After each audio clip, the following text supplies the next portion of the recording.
উদ্যোগীকৰণৰ কথা আহোঁতে মই আকৌ এবাৰ আপোনালোকক মনত পেলাই দিব খুজিছোঁ মুখ্যমন্ত্ৰীৰ আত্মনিৰ্ভৰ অসম অভিযানৰ এতিয়া আবেদনৰ সময় চলি আছে অহা 28 ফেব্ৰুৱাৰীত এই আবেদনৰ সময় শেষ হ'ব আজিৰ মুহূৰ্তলৈকে 50,000 যুৱকে ৰেজিষ্ট্ৰেশ্যনৰ পিছত আবেদন কৰিছে মই ভাবো যিসকলে এতিয়াও ৰেজিষ্ট্ৰেশ্যন কৰি আবেদন কৰা নাই তেখেতসকলেও যাতে আবেদনৰ প্ৰক্ৰিয়া সম্পূৰ্ণ কৰি লয় তাৰ বাবে মই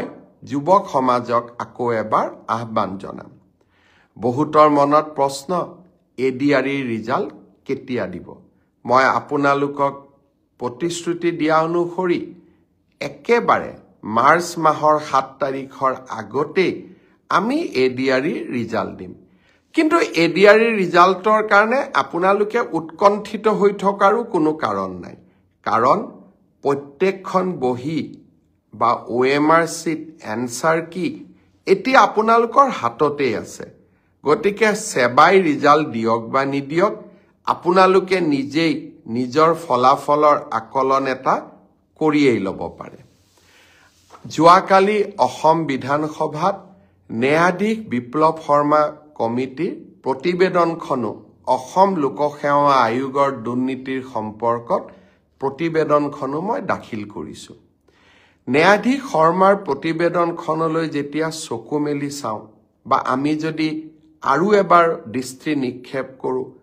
এনেকুৱা এটা সময়ৰ আমি উমান পাম যিটো সময়ত অসমৰ ডেকা ল'ৰা ছোৱালীসকলৰ ভৱিষ্যতক লৈ হেতালি খেলা হৈছিল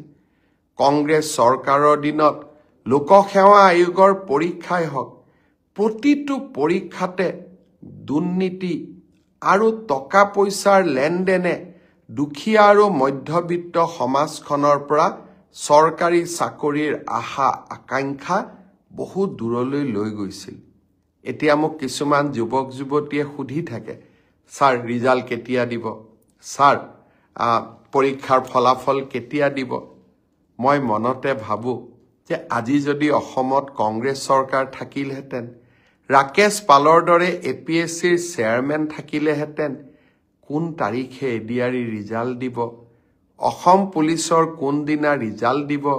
OMR sheet কেতিয়া দেখা পাম এইবিলাকৰ উত্তৰ এটাই থাকিলহেঁতেন যে যিদিনাখনে আমাৰ টকা পইচাৰ লেনদেন সম্পূৰ্ণ হ'ব সিদিনাখনে আমি ৰিজাল্ট দিম এইটোৱে কংগ্ৰেছ চৰকাৰ যদি অসমত থাকিলেহেঁতেন আজি সকলোৱে এই এটাই উত্তৰ লাভ কৰিলেহেঁতেন আপোনালোকে যেতিয়া মোক প্ৰশ্ন কৰে মই যিহেতু কংগ্ৰেছ চৰকাৰৰ দিনতো এই গোটেই পৰিৱেশবিলাক দেখা পাইছিলোঁ মোৰ মাজে মাজে মনত হাঁহি উঠে আৰু মাজে মাজে মই চিন্তাও কৰোঁ যে আজিও যদি অসমত কংগ্ৰেছ চৰকাৰ থাকিলেহেঁতেন এই প্ৰশ্নবোৰ কোনোবাই কৰিলেহেঁতেন কিন্তু এই প্ৰশ্নবোৰৰ উত্তৰ দি মই ভাল পাওঁ কাৰণ আপোনালোকৰ যিমানেই মই প্ৰশ্নৰ উত্তৰ দিব পাৰোঁ সিমানেই অসমৰ নতুন প্ৰজন্মৰ মাজত বিশ্বাস আহে যে আমি স্বচ্ছতাৰ মাজেৰে কাম কৰিছোঁ যোৱা পৰহি দিনাখন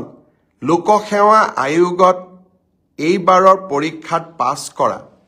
200জন যুৱক যুৱতীক চৰকাৰী চাকৰিৰ নিযুক্তি পত্ৰ হাতত তুলি দি মই আকৌ এবাৰ প্ৰাপ্তিৰ আনন্দ অনুভৱ কৰিছিলোঁ এই 200জন ছাত্ৰ ছাত্ৰীৰ এগৰাকীও মন্ত্ৰী বিধায়কৰ সম্পৰ্কীয় নহয় এগৰাকীও চৰকাৰী শাসন ব্যৱস্থাৰ লগত জড়িত নহয় তেওঁলোকৰ এটাই পৰিচয় আছিলে যে আমি ভাল কৰি পঢ়িছোঁ মামাৰ ওপৰত আমাৰ বিশ্বাস আছে পৰীক্ষা দিম আৰু আমি চৰকাৰী চাকৰি লাভ কৰিম সেই ধাৰাবাহিকতাকে আমি অক্ষুণ্ণ ৰাখিম এডিআৰই ৰিজাল্টৰ পিছত লাহেকৈ মাৰ্চ মাহৰ ভিতৰতে আৰু পাৰিলে আৰু আগতে অসম পুলিচৰ পৰীক্ষা আৰু আমাৰ শিক্ষক নিযুক্তিৰ যিটো প্ৰক্ৰিয়া আমি আৰম্ভ কৰিছিলোঁ তাকো আমি আগুৱাই লৈ যাবলৈ চেষ্টা কৰিম শিক্ষক নিযুক্তিৰ কথা মনলৈ আহোঁতেই মই আকৌ এবাৰ গৌৰৱ অনুভৱ কৰিছোঁ যে অসমত 2008 চনৰ পৰা মাত্ৰ 8,000 টকাৰে কন্ট্ৰেকচুৱেল টিচাৰৰ কাম কৰি থকা আটাইকে যোৱা 15 তাৰিখে মই নিয়মীয়া চৰকাৰী চাকৰিৰ নিযুক্তি পত্ৰ তুলি দিবলৈ সক্ষম হলো। আকৌ এক প্ৰাপ্তিৰ আনন্দ। 1 লাখ চৰকাৰী চাকৰিৰ প্ৰতিশ্ৰুতি দিছিলো। লাহে লাহে 1.5 লাখ চৰকাৰী চাকৰিলৈ মই গতি কৰিছো। এডভান্টেজ অসম পাৰ হৈ যাওক। কোন পৰীক্ষাৰ কোনদিনাখন ৰিজাল্ট দিব মই ডেট আৰু সময় দুইটাই আপোনালোকক জনাম। এইকেইটা দিন এডভান্টেজ অসমক লৈ ব্যস্ত থাকিম আৰু অসমত উদ্যোগীকৰণৰ নতুন বাতাবৰণ এটা নিৰ্মাণ কৰিবলৈ চেষ্টা কৰিম। শ্ৰদ্ধাৰ ৰাইজ, এক আন্দোলন বিবৰ্জিত পৰিৱেশত আৰু হিংসাৰ পৰা বহু নিলগত অৱস্থান কৰা অসমে আজি নতুন দিনৰ সপোন দেখিব পাৰে আৰু আমি সকলোৱে সপোন দেখিম। যোৱা 2 দিন ধৰি কংগ্ৰেছৰ সংসদ এগৰাকীৰ বিষয়েও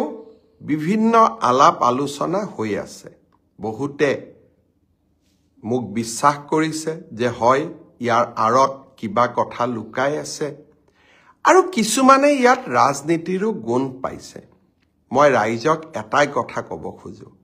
তৰুণ গগৈ মন্ত্ৰীসভাৰ মন্ত্ৰী হিচাপে ময়ো কাম কৰিছিলোঁ। ব্যক্তিগত সম্পৰ্কক ময়ো সন্মান কৰোঁ। ক্ষমতাই ব্যক্তিগত সম্পৰ্কবোৰ বহুত দূৰলৈ লৈ যাব নোৱাৰে আৰু আমি মানুহ মাত্ৰেই আৱেগিকো হওঁ আৰু মানুহ মাত্ৰেই আমি কৰবাত এটা নিৰ্দিষ্ট বয়স পাৰ হৈ যোৱাৰ পিছত বহুত বেয়া কথাও চিন্তা কৰিবলৈ ভগৱানে আমাৰ শক্তিবোৰ লাহে লাহে আঁতৰাই লৈ যায়। মোৰো বয়স 56 বছৰ হ'ল। শ্ৰদ্ধাৰ ৰাইজ, ব্যক্তিগত সম্পৰ্কৰ ওপৰত থাকে ৰাষ্ট্ৰৰ নিৰাপত্তা। ভাৰতৰ অখণ্ডতা আৰু সাৰ্বভৌমত্বৰ প্ৰতি যদি কৰবাত প্ৰশ্ন আহে, সেই প্ৰশ্নৰ দূৰলৈ গৈ শিপালৈ গৈ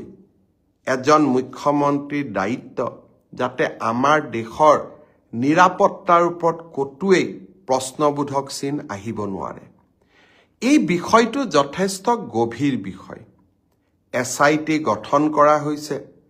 আৰু মই ৰাইজক প্ৰতিশ্ৰুতি দিব পাৰোঁ যে নিৰপেক্ষভাৱে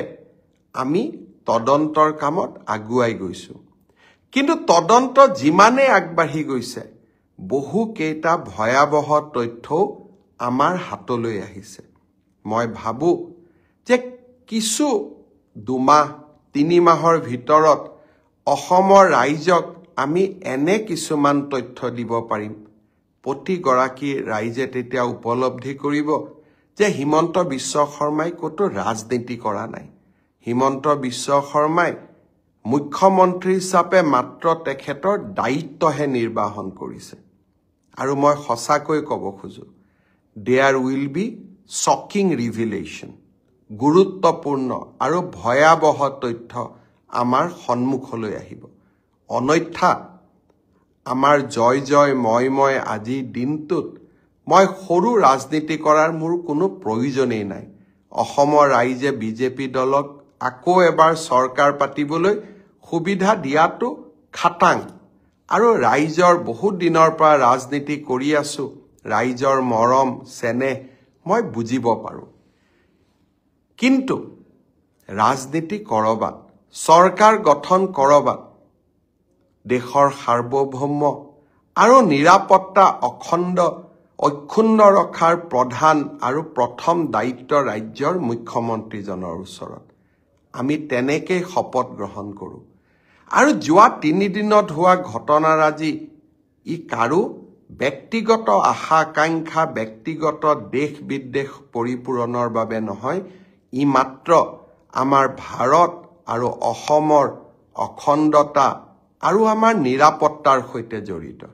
আজি মই ইমানেই কম। মাত্ৰ ৰাইজক মই প্ৰতিশ্ৰুতি দিম যে হিমন্ত বিশ্ব শৰ্মাই এটা যোৱা 5টা বছৰত আৰু 2014 চনৰ পৰা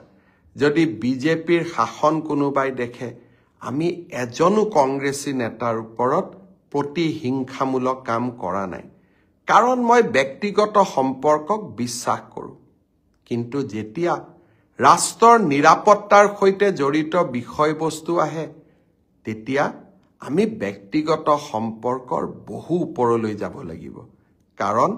ৰাষ্ট্ৰ প্ৰথম ব্যক্তি পিছত আজিলৈ ইমানেই কম এডভান্টেজ অসমৰ পিছত মই দেখি আছো মোক বহুতবোৰ প্ৰশ্নও সুধি আছে কিছুমান প্ৰশ্ন মই চাই লম আৰু গোটেই কেইটা প্ৰশ্নৰ উত্তৰ মই এডভান্টেজ অসমৰ পিছত আপোনালোকক দিম বিশেষকৈ এডিআৰই ৰিজাল্ট কোন তাৰিখে দিব অসম পুলিচৰ ৰিজাল্ট কোন তাৰিখে দিব প্ৰাদেশিকৰণৰ কাম কোন তাৰিখে আৰম্ভ হ'ব এই গোটেইবোৰ ৰিজাল্ট এই গোটেইবোৰ খবৰ গোটেইবোৰ প্ৰশ্নৰ উত্তৰ এডভান্টেজ অসমৰ পিছত দিম কাৰণ এডভান্টেজ অসম আৰু এই বছৰৰ বিত্তমন্ত্ৰী অজন্তা নেওগ ডাঙৰীয়ানীয়ে যি বাজেট আগবঢ়াব তাৰ বহু প্ৰশ্নৰ উত্তৰ আমি বাজেট আৰু মোৰ পৰৱৰ্তী ব্ৰডকাষ্টৰ জৰিয়তে আপোনালোকে লাভ কৰিব পাৰিব কোনোবাই মোক কৈ আছে যে বিহালীৰ আইমাতৃসকলক আপুনি কৈ আহিছিল আপোনাৰ জন্মদিনৰ দিনা 10,000 টকা মহিলাসকলৰ বাবে প্ৰদান কৰিব আইমাতৃসকল মোৰ